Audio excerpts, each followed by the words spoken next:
आज यदि आप सड़कों पर नहीं उतरेंगे, आप नहीं जागेंगे, आप यदि एक नहीं होंगे तो वो दिन दूर नहीं है जब 1947 में भारत का बंटवारा पाकिस्तान से होता है, पाकिस्तान बनता है भारत का एक टुकड़ा, तो उस समय पर 22% हिंदू थे पाकिस्तान में, आज मात्र 2% बचे। Indonesia, Cambodia, Burma, Fiji, Mauritius, इन देशों में बहुतायत संख्या में हिंदू रहता था, हर जगह हिंदू घट रहा। यहाँ की छोड़ो, अपने भारत में असम, त्रिपुरा, मेघालय, पश्चिम बंगाल और हरियाणा का नूह मेवात के 152 गांवों में मात्र 5% हिंदू बचा। ये हिंदुओं का दुर्भाग्य है, सनातनियों का दुर्भाग्य। हिंदू राष्ट्र तब बने जब बने, पर हम हिंदू बन जाएं ये बहुत ज्यादा जरूरी है। यदि हम हिंदू ही नहीं बनेंगे तो हिंदू राष्ट्र नहीं बन सकता है।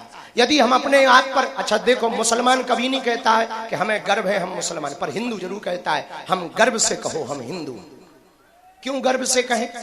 हम हिंदू हैं ही हैं।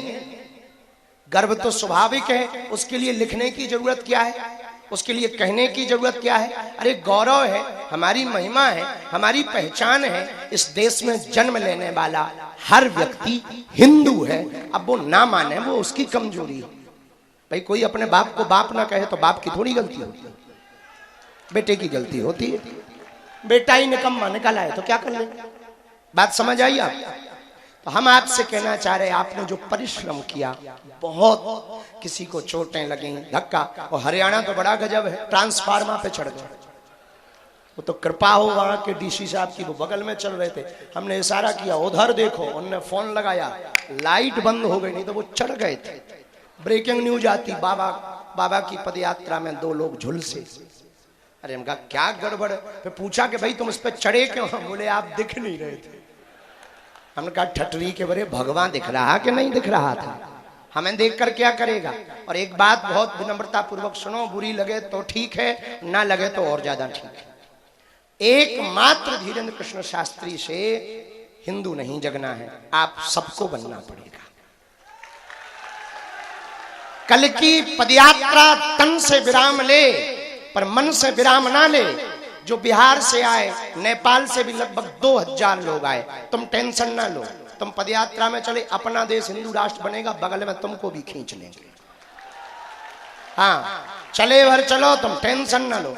तो नेपाल वाले, बिहार वाले, गुजरात वाले, महाराष्ट्र वाले, जहां जहां से आए हैं, हम एक बात प्रार्थना करना चाह रहे हैं, आप यहां से जब घर जाएं, अपने गांव में, अपने क्षेत्र में, अपनी समाज में बैठकर पदयात्रा के संकल्प के बारे में चर्चा करें और संकल्प दिलाएं।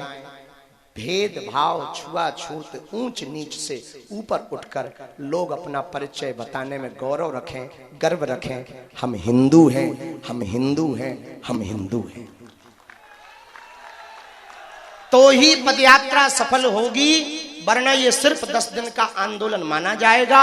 हो हल्ला तो खूब हो गया, खूब संत महापुरुष आ गए, टीवी वाले आ गए और टीवी पे आ गए, टीवी वाले भी आ गए और टीवी पे आ गए, और जो पदयात्री हैं वो भी आ गए, और तुम चले भी जाओगे। खूब पूरी वालों ने पूरी खाई, खूब आनंद लिया, सेल्फी वालों ने सेल्फी खिंचवाई। आधे कुछ पदयात्री बहुत अच्छे हैं, वो रील भर के लिए आते हैं, पर वो भी जरूरी है ताकि वो जब बूढ़े होंगे तो वो अपने नाती पोतों को एविडेंस के रूप में दिखाएंगे कि हिंदू राष्ट्र के लिए हम भी गए थे पदयात्रा में। तो वो भी ठीक है, हाँ वो भी जरूरी है। और माताएं भी, वो भी तो दादी बनेंगी, तो वो भी दिखाएंगी, तो हाँ हिंदू राष्ट्र में। एक बात हम कहना चाह रहे हैं, आंदोलन 10 दिन का होता है, आंदोलित जीवन भर के लिए होता है। अब सनातनियों को आंदोलन की आवश्यकता नहीं है, सनातनियों को आंदोलित होने की आवश्यकता है। हिंदू एकता का मतलब हमें किसी को काटना या मारना नहीं है। हिंदू एकता का मतलब कि यदि छेड़ोगे तो छोड़ा तो नहीं जाएगा, ये बात तो पक्की है। हिंदू एकता का मतलब हम अपनी संस्कृति को बचाएं, अपनी परंपराओं को बचाएं। हिंदू एकता का मतलब संत और ग्रंथ के अनुसार जीवन को जिएं। हिंदू एकता का मतलब भारत को गजवाए हिंद नहीं, भगवाए हिंद होते हुए देखेंगे। लोग हमसे कहते हैं, बहुत से बुद्धिजीवी खूब फोन से पूछते। अभी कल एक बुद्धिजीवी हमारे बगल में बैठे थे, बड़े माइंडेड हैं, उन्होंने IIT कर रखी है किसी बहुत बड़े कॉलेज से। उन्होंने कहा कि इससे होगा क्या? हमने कहा ये बताओ गजबा, ये हिंद से क्या होगा? तो उनको बड़ा बुरा लगा। बोले नहीं नहीं, हम तो दोनों के ही पक्ष में नहीं, हम तो थोड़ा अलग माइंड के आदमी हैं। हमने कहा तुम अपसेट माइंड के आदमी, तुम्हारी बुद्धि खराब है, तुमको ज्ञान का कीड़ा काट रखा है, सेकुलरिज्म का कीड़ा काट रखा है। बोले हाँ मैं वही कहना चाहता हूं, मैं सेकुलर हूं। हमने कहा ठटरी के बरे, ना तुम इधर हो ना तुम उधर हो, बीच के हो। बीच का कौन होता है समझ जाओ। उसको और बुरा लगा, भड़बड़ा गया। बोले आप हमें बनाना क्या चाह रहे हैं? हम कहे जय किन्नर भगवान। फिर तो वो इतना भड़क गया, इतना भड़का, पूरी पदयात्रा में कुछ नहीं बोला। हमने 2 बार चाय दी, चुपचाप पी ली उसने। हम कहे बेटे चाय पी और राय ले, और देश में रहना है, हमारे साथ चलना है तो चाय भी ले, पर चर्चा गाय की कर। फिर वो जाने लगा तो फिर हमने उसको कहा, हमने कहा my dear you come here, ठटरी के बरे इधर आओ। बोले हाँ। हमका सुनो, हम इस देश में एकता क्यों चाहते? यही कीड़ा है ना तुम्हारे अंदर। उत्तर सुनो, कुछ लोग इस देश के तिरंगा में चांद देखना चाहते, हम चांद पर तिरंगा देखना चाहते, बस ये चाहते हैं। बोले इससे क्या होगा? हमकी एकता से यदि कास्टिज्म शून्य होगा, राष्ट्रवाद बढ़ेगा। कास्टवाद शून्य होगा तो जातियों में बटे हुए व्यक्ति ऊंच नीच, अंगड़ा पिछड़ा, जात पात की लड़ाई में अपनी एनर्जी खत्म करने की बजाय राष्ट्र को आगे बढ़ाने में अपनी ऊर्जा को लगाएंगे और भारत विश्व गुरु बनेगा। हम ये करना चाहें। आज भी गांव में कई विवाहों में घोड़ियों पर नहीं बैठने दिया जाता। आज भी गांव में भेदभाव के नाम पर बांट दिया जाता। इसी छुआछूत और भेदभाव में सनातन से कई लोग विमुख हो गए।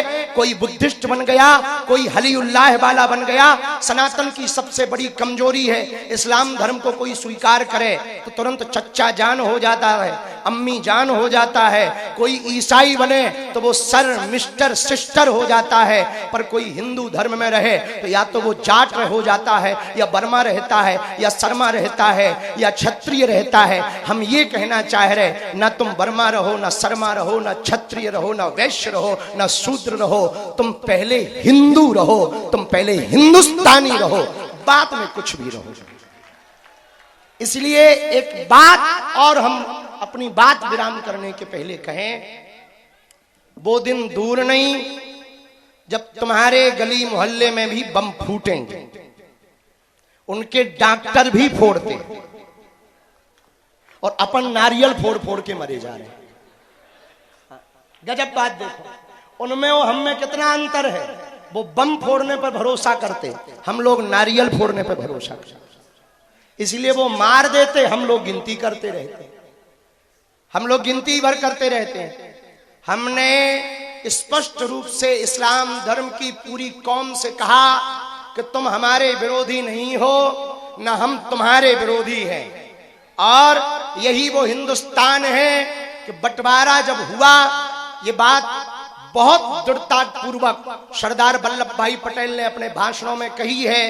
वल्लभ भाई पटेल ने 1947 के बाद कहा कि इस देश में, हिंदुस्तान में रहने वाले आधे से ज्यादा मुसलमानों ने जिन्ना के साथ खड़े होकर के पाकिस्तान की मांग की थी। पर दुर्भाग्य ये है, जिन्होंने मांग की थी वो सबके सब पाकिस्तान नहीं गए। जब तुमने मजहब के नाम पर देश मांगा तो तुम्हें जाना चाहिए, कोई बात नहीं, रह गए और अच्छी बात है। हमारा तो वसुदेव कुटुंबकम का सूत्र है, हमारा तो वन वर्ल्ड वन फैमिली का सूत्र है, एक विश्व एक परिवार का सूत्र है। तुम रह गए, कोई दिक्कत नहीं। पर एक बात, हम अन्य देशों से आए हुए रोहिंग्यास, बांग्लादेशी, शरणार्थी जितने भी हमारी बात को सुन रहे हैं टीवी के माध्यम से, हम एक बात तुमसे कह दें, कान खोलकर सुनो। भारत एक देश है, कोई धर्मशाला नहीं है। जो आप यहां शरण लो, पर शरण भी लो तो कायदे में लो। और इस्लाम धर्म के सभी लोगों से हम कहेंगे तुम हमारे हो, इसमें कोई संदेह नहीं, हम भी तुम्हारे हैं, इसमें भी संदेह नहीं। यदि हम विरोधी होते तो अब्दुल कलाम को सलूट ना करते, रहीम रस खान के दोहे ना गाते। हम रस खान के भी दोहे गाते हैं, अब्दुल कलाम को भी सलूट करते हैं। पर आप अपने युवान बच्चों को समझाओ कि वो डॉक्टर की पढ़ाई पढ़ करके भी आतंकवादी ना बने, अब्दुल कलाम बने। ये बात अपने युवानों को समझाओ, अपने बच्चों को समझाओ, क्योंकि ये देश बाबर का नहीं रघुबर का है। जिस ब्रज भूमि में हम लोग खड़े हैं, उनके एक भैया हैं दाऊ भैया। यदि हल मूसल उठ गया तो फिर बेटा तुम्हें लाहौर में जगह मिलेगी।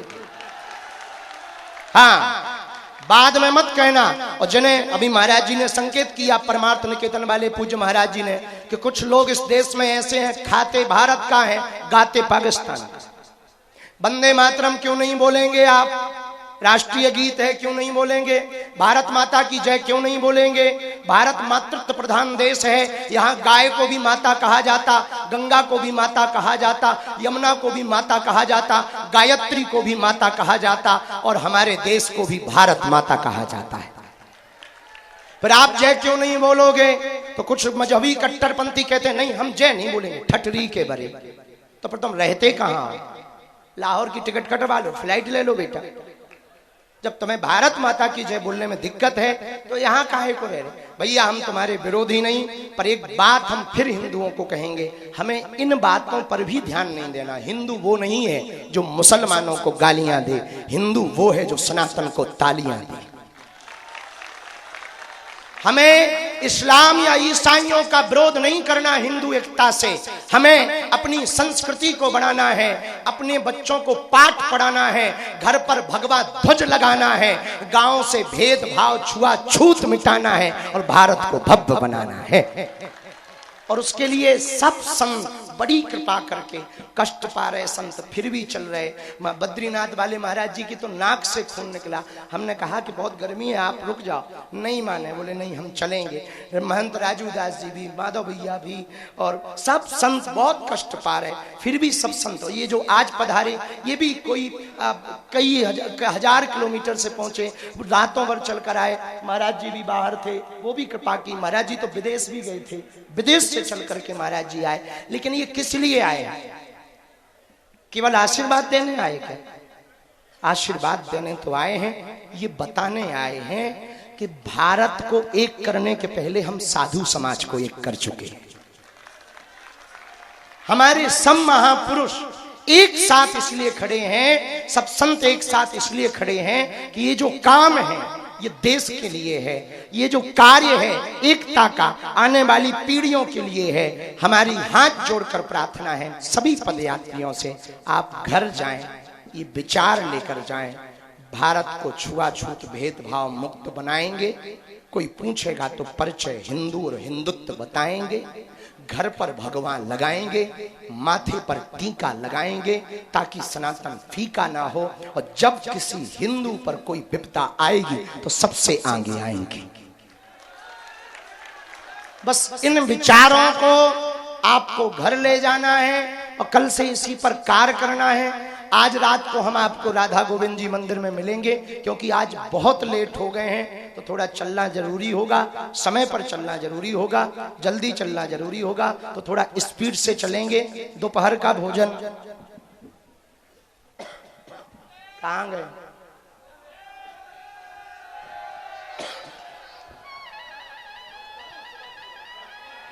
वाह, अकबर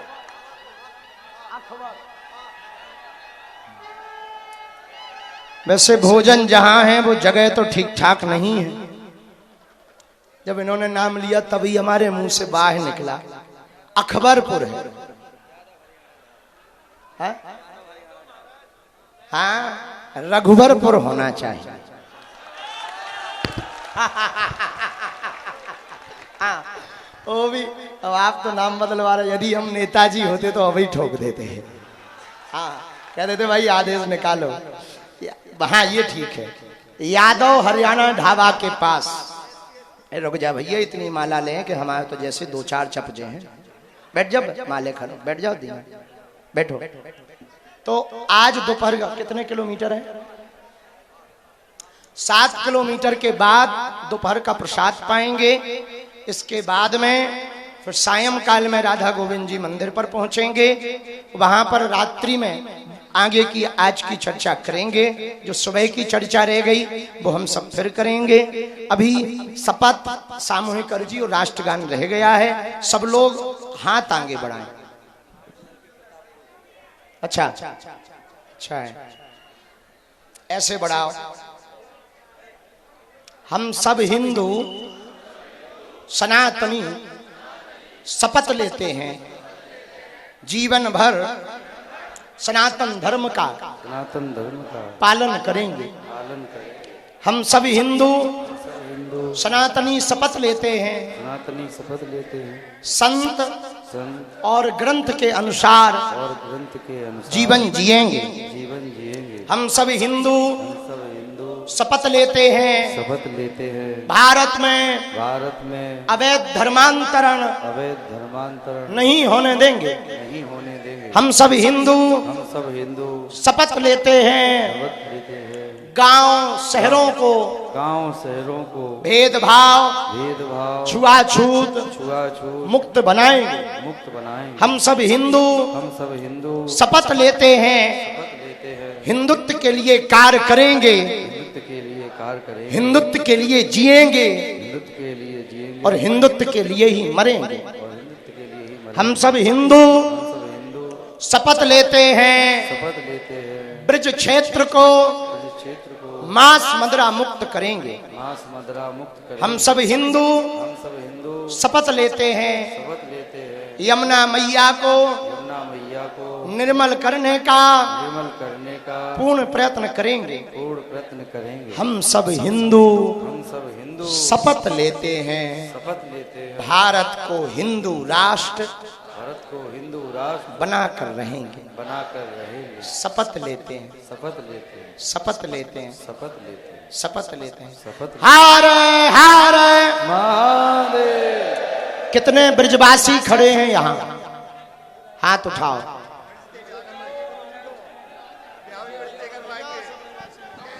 सभी ब्रजवासी सुनो। जैसे ही वृंदावन की तरफ मुड़ो तो बड़े बोर्ड पे लिखा अंग्रेजी शराब की दुकान। अब ये ना हमें समझ में आई कि परिक्रमा पी के लगवावे की बात है का? अरे भैया ठाकुर जी की नगरी है, यहाँ इको का काम है। पूरे ब्रजवासी संगठित होकर प्रण कर ले ब्रज क्षेत्र में अब मांस मदिरा नहीं चलेगी। कौन कौन ब्रजवासी तैयार है? हम आगे अपनी बात रखेंगे, कल भी रखेंगे, संतों से भी रखेंगे, पर ब्रजवासी तैयार हो जाएं तो वो दिन दूर नहीं है जब जिनकी दुकानें हैं उन्हें मजबूर होना पड़ेगा कि हम भैया अरे भाई परिक्रमा वृंदावन के किनारे पे काहे को रख रहा हो। वो दिन दूर नहीं कि जब परिक्रमा में बिकेगी। हाँ, आज कोने पे बिक रही पर परिक्रमा में बिकेगी। और हमारे जैसे श्रद्धालु आते हैं, क्या सोच के आते हैं? वहां डाल डाल अरुपात पार्क पर राधे राधे होए। हम लोग ऐसा सोच के आते वृंदावन जाएंगे, ब्रज रज मिलेगी, संत मिलेंगे, लेकिन जैसे ही एंट्री करो सो अंग्रेजी शराब दुकान बंद। तो कौन कौन ब्रजवासी तैयार है उसको बंद करवाने के लिए? पक्का पक्का सुनो ब्रजवासियों, ब्रज को जितना गंदा बाहर के लोगों ने किया शायद किसी ने नहीं किया होगा। यदि आज ब्रजवासी एकजुट नहीं होंगे तो कल वो दिन दूर नहीं जब ब्रज की 3 रानी, राधा रानी, रज रानी, यमुना महारानी की तो हालत तुम्हें पता ही है। इसलिए कल 16 तारीख को 12 बजे सभी ब्रजवासी 4 धाम छठी करा। यदि आप हिंदू हो तो आना, और हिंदू ना हो तो बिल्कुल नहीं आना। अपने पैरों को परेशान मत करना। यदि आप सनातनी हो तो आना, तनातनी वाले हो तो ठटरी बराना। हाँ, कल 12 बजे सभी सनातनी 4 धाम छठी कला पर पहुंचे। वहां पर सभी संतों के सामने एक नया उद्घोष किया जाएगा कि ब्रज को मास मंदिरा मुक्त कैसे बनाया जाएगा। हरे हरे। हमारे प्रिय भ्राता श्री पूज्य श्री पुंडरीक गोस्वामी जी आज तो बड़ी कृपा करके आए हैं। वैसे हम नाराज हैं कि पहले आना चाहिए था, साथ में साथ चलना चाहिए था, पर जब भी आए तब आए। हाँ, बड़ी कृपा है। और पूरे संत महंत महापुरुष पूज्य श्री गीता मनीषी जी महाराज जी और पूज्य श्री मृदुल कांत जी महाराज जी तो 2.5 महीने से अक्षत वितरण कर रहे। पांडे जी, सुमंत जी, सब लोग एक बार जोरदार ताली बजाकर धन्यवाद दो।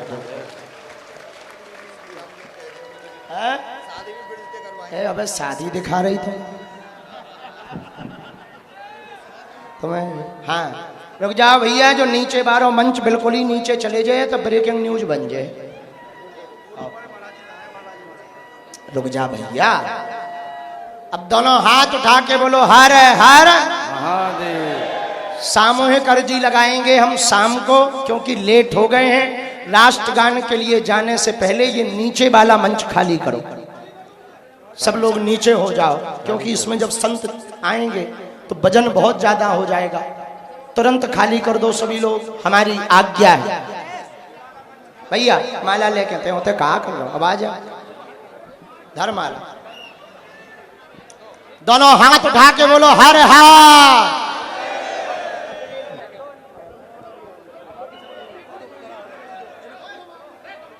आज वृंदावन की भूमि में प्रवेश करते ही ब्रज तीर्थ देवालय न्यास की तरफ से हेलीकॉप्टर द्वारा सभी पदयात्रियों पर पुष्प वर्षा करके स्वागत किया जाएगा। संयोजक भूपेंद्र चौधरी जी की तरफ से बहुत बहुत स्वागत है। अब आगे हम और आगे से हट जाइए। पूज्य पुंडरीक गोस्वामी जी महाराज की तरफ से 18 पुराण, 4 वेद सभी की तरफ से वैजयंती आश्रम द्वार पर भव्य स्वागत होगा। जय सिया राम। भैया ब्रजवासी एक एक 100 को लियो। आज हेलीकॉप्टर ते पूरा ब्रज वर्षा करेगा महाराज जी पर, पूरा ब्रज। भाई भूपेंद्र चौधरी जी के सहयोग से ब्रज तीर्थ देवालय न्यास संपूर्ण ब्रज के मंदिरों की तरफ से मृदुल कांत जी भैया हेलीकॉप्टर में बैठेंगे आज पुष्प वर्षा करने के लिए।